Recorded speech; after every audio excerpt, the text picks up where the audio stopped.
Good morning. It's Weezy FS1. Skip the BS and put everybody after BS. PS, all I spit is FACTS. The best, skip Bayless, yes, say less. Top of the top, apex, everyday flex. If you ain't got no haters, you ain't poppin', I ain't trying to hate. Let's have a Jordan and LeBron debate. I got time today, dripping on the chain. My diamonds say what they gotta say. If you think it's a game, I commentate, I ain't gotta play. On in the morning, I own my opponent. My competition is not an issue, it's cotton tissue. Unconventional, controversial, convoluted, unconditional, undeterred and undisputed. Good morning.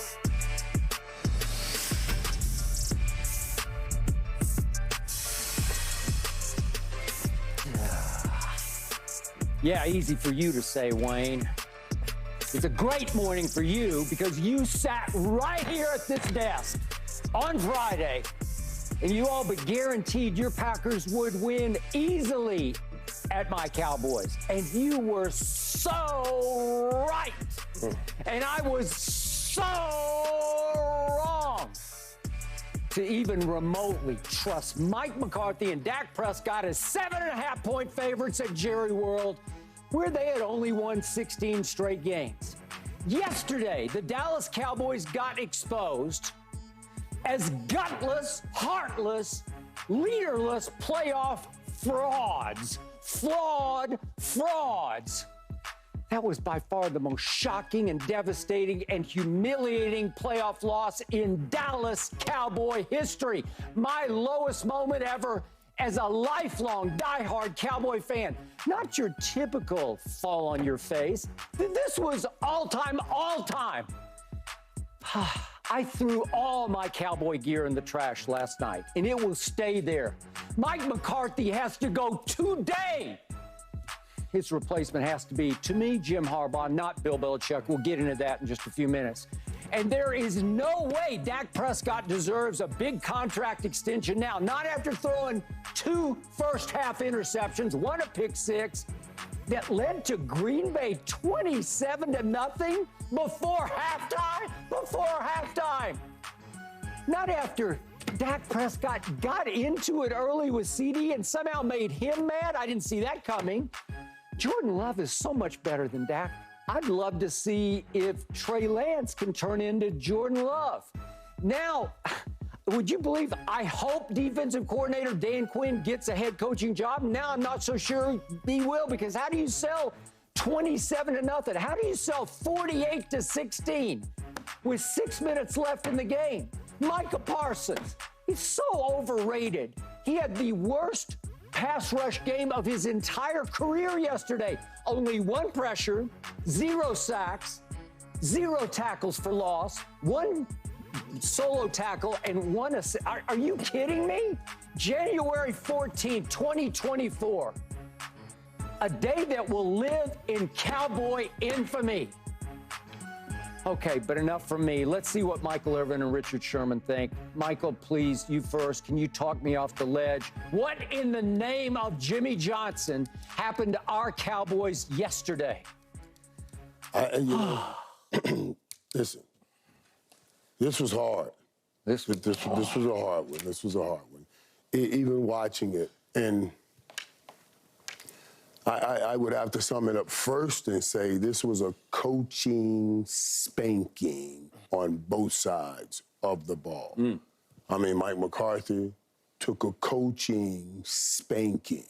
Dan Quinn took a coaching spanking. There is no getting around it. There's no getting around it. I look at this and I say, wow, you had 4 teams defending their home turf this weekend. Houston said to Cleveland, who everybody had favored, not in our house. Not in our house. Not on our watch. Nope. Not in our city. So, Kansas City stood up and said, I know what we went through all year, but not in our house. Not in our house. We're not dropping 1 pass, not in our city. Nope. Not on our watch. Detroit who a lot of people had the Rams, including me, going in and beating Detroit. They said, not in our house. No. Not on our watch. Not in our city. Preach. And then Dallas, the most recognizable. The best franchise in the world, the most valuable franchise in the world. And I get a head coach that says, we were not ready to play. Unacceptable. At that place, at that moment, right then, right there, say we were not ready to play is unacceptable. You cannot say, how are you not ready to play in this game with everything on the line? You got home field advantage. You won 16 straight games at home, and you show up and do that. That was all out coaching. Started out with you get an offsides that turns into a touchdown. Now, we could have had a field goal, stop to a field goal, but it turns into a touchdown. You come back on a special team blunder, we get a pass interference with the fair catch.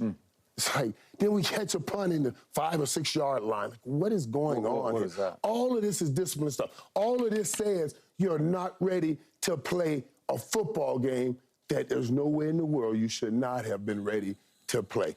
That's why this is so disappointing. To go in there, and Skip, I told you guys, I said, I'm worried about this. If this team jumps out early, it's Armageddon. You said and that's that exactly what happened. was Once Armageddon. they jumped out, they turned around and handed that ball off, and there was nothing you can do. What irks me to death, I can take you losing a game. I cannot take, you have 3 people in the National Football League.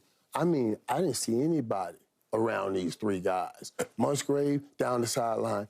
There was nobody in sight. It's like everybody left the field. It was. You see Dobbs running wide open. These are design plays that they have studied your defense and come up with, and dominated it. They hit those areas and they dominated, and there was no answer for anything. When they ran the football, Skip, there were gaping holes. These were not somebody squeezed through, somebody ran over somebody and made hard yards. There were gaping holes. Buffalo all over. It was, I walked away saying, there's no way you retool. There's no way you do this again. There's no way you do this again. There's something has to happen here. I can't believe that the Dallas Cowboys took that game and played that way at that time. That's unacceptable.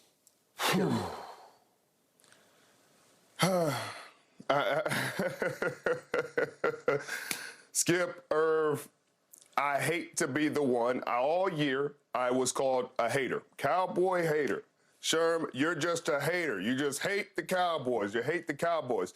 And I told you I was just being realistic. I was trying to save you and your fans from this kind of disappointment, because the definition of insanity is doing the same thing over and over and over, but expecting a different result. Skip, for the last 28 years, they have done this. This team has done this.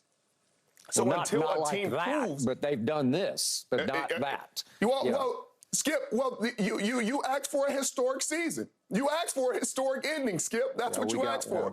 And they gave you a historic ending. They gave you the most points ever given up in the history of this franchise. They gave you the first team in the history of the National Football League to lose to a 7th seed. So you asked for history, and that is what you what you received. And I tried to tell you, and unfortunately, this team hurts you worse than your worst enemies ever could, Skip, because they took you to the top of the mountaintop. They said, hey, at home, at least at home, we are unbeatable. We're going to convince our fans that we cannot lose at home. So if we get home games, our fans are going to have no doubt whatsoever we're going to win this game. And then they took you to the top of Mount Everest, and then they dropped you on a bed of nails. And that's unfortunately what they did. But throughout the season, they have shown the propensity to do this.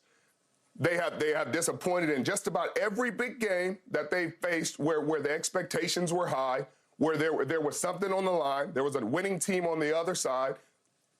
Outside of the Philadelphia Eagles game at home and the Seattle Seahawks game at home, they have disappointed, really. And this game, it showed every one of their flaws. Your big-time players didn't show up in big-time moments. People always ask, what makes great players great?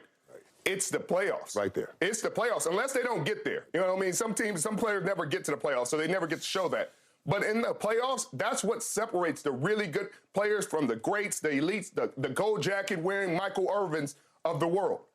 It's when you get to the playoffs, do you show up in a big game in a big way? And your defense, if you want to be number one in the world, you're number one in those playoffs, and you make the plays that you have made all season during those moments to get your team where they need to go. And they didn't.